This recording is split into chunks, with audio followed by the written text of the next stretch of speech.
廣東話咧，其實廣東省嘅省會係喺廣州，所以最標準嘅省會廣州話先係正式叫做廣府話，咁係最硬嘅，啲音係最硬嘅。香港咧嗰陣時係漁村，不過咧香港咧由於經濟後尾發達，香港文化好發達咧，咁啊佢啲懶音咧就佔據咗粵語嘅龍頭。其實真正字正腔圓咧係應該係廣州呢個省城啊。舉個例啊，中華人民共和國。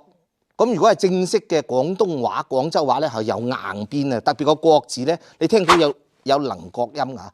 中華人民共和國係嘛？中華人民共和國，但係香港好多同學咧，好多朋友咧就係偷懶嘅懶音咧，就變咗國啊，三角形個國，所以變咗中華人民共和國咁樣。其實應該係國嘅，咁呢個就係懶音。我哋如果講字正腔圓，一定要係成個口要打開講，中華人民共和國軍情觀察室咁樣講嘢，不過咁樣講嘢咧就好容易通喎，好容易通。